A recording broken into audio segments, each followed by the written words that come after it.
everyone, and welcome to my channel. This is Dr. Mommy Budgets, and I am Amanda. Today I am here to do my week 4 budget projection for the month of January 2022.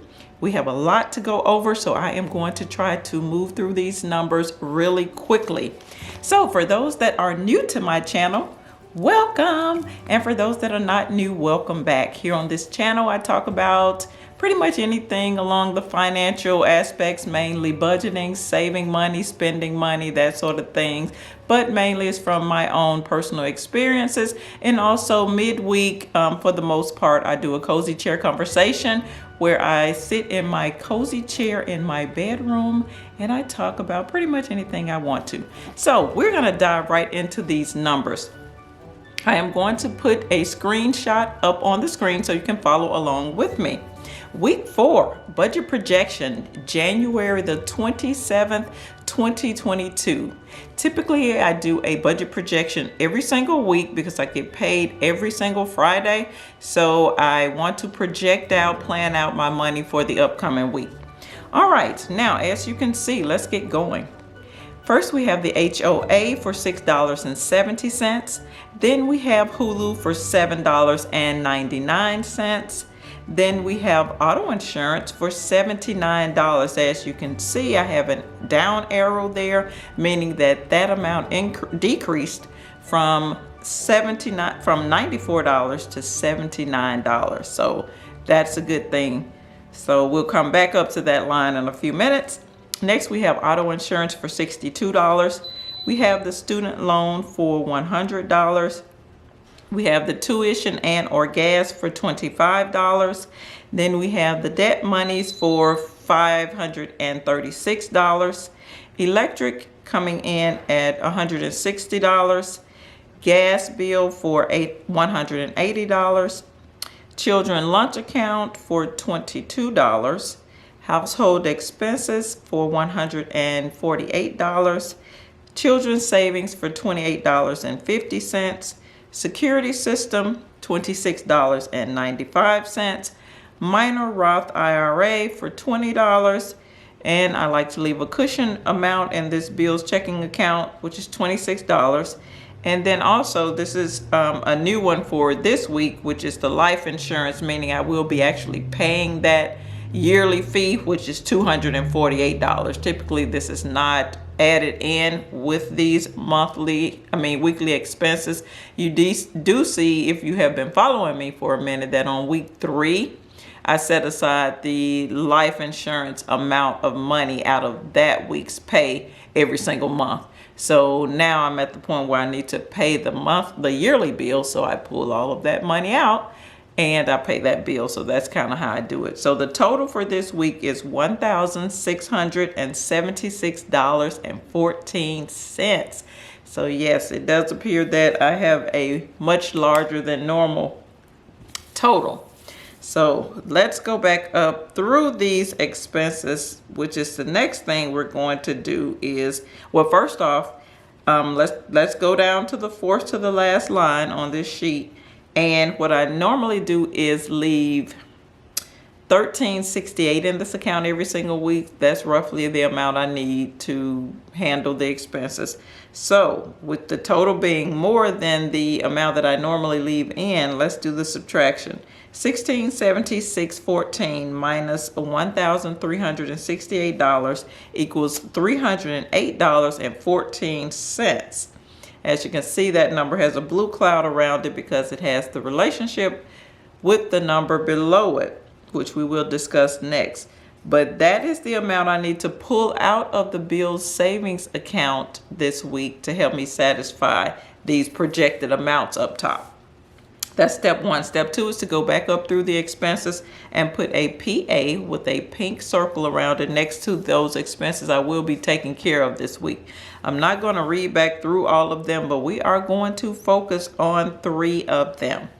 All right, so first off, as I stated previously, the auto insurance. You see that is projected to be paid this week. So that bill went down to $315 for the month.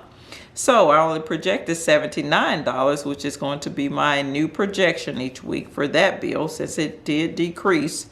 So if that is the case, if I'm only projecting $79, I need to find the rest of that $315. So let's do that subtraction. $315 minus $79 equals $236. And as you can see, I have a note out beside it, meaning I need to pull that amount out of the bill savings account to help me satisfy that auto insurance for this week. However, you do see in parentheses where I have on paper, that means that we're doing that right here on the sheet. That's not going to be the very last thing that we do with our monies this week. Let's get some coffee. It is early. All right, so that's one. The second one is the electric bill.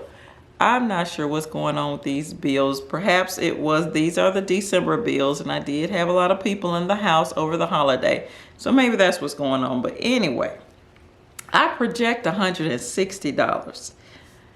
The electric bill came in at $182 for the month. So let's do that subtraction. $182 minus the projected $160 equals $22 that I need to pull out of the bill savings account technically to help me satisfy that debt. And the gas bill, guys, the gas bill. Oh my goodness, I projected $180. That bill came in at $391.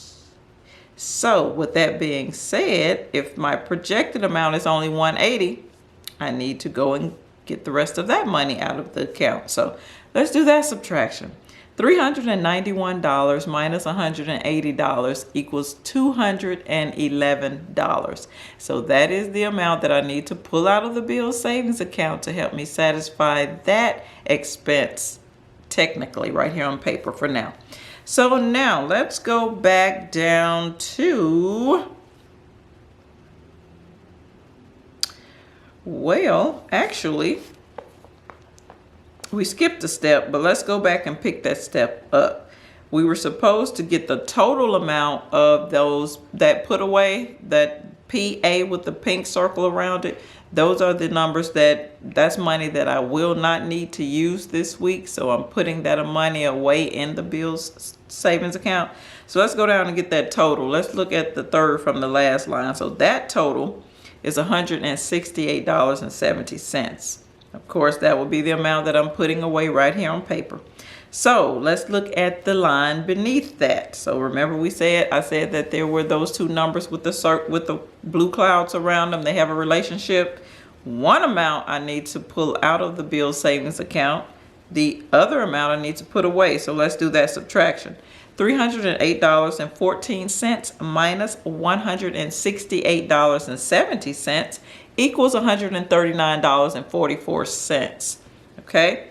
That is the total amount I need to pull out of the bill savings account. But like I said, again, right here on paper. So now that I've already explained to you the numbers up top of the amounts I need to pull out, I do need to make a statement about that though. Also, there are numbers up above, back up in your projected amount list up top, that have a purple triangle beside those. Those are the expenses that I will be taking care of this week. So that's why I went on and kind of explained those three totals: the auto insurance, the electric bill, and the gas bill. So yeah, I am kind of moving a little bit out of order today because I'm just trying to get through the video. But yes, all of the items with the purple triangle beside them are those items that I will physically be taking care of this week. So it's going to be either an auto draft or a electronic check drafted from my account and sent to that merchant. So now let's go back down to the very last line. What we're dealing with here with the very last line is we're going to either add and or subtract those total amounts with the yellow lines under them. As you can see, we have three up top with yellow lines under them: that $236 that I need to pull out, the $22 that I need to pull out of the bill savings account, and the $211 that I need to pull out. Then we also have that next to the last line amount of $139.44 that I need to pull out. So it's like I'm pulling a lot of money out of the bill savings account this week to help us out with these expenses, but it is what it is. Like I said, the life insurance has to be paid, plus these higher than normal utilities. So let's look at the very last line to add up all the money we need to pull out of the bill savings account this week. $236 plus $22 plus $211 plus $139.44 give us a whopping total of $608.44. That number gets a full yellow box around it because that is actually what I will be doing with my monies this week. I will need to physically move $608.44 from the bills savings account portion of my operations account to the bills checking account portion of my operations account. So that is how I do my budget every single week. Let me know how you do your budget. Do you do a budget? Do you have a plan for your money? Leave me a comment below. But this is all I have for this video. Please subscribe to the channel. This is Dr. Mommy Budgets, where we dream big but start small around here. And I will see you in the next one. Peace.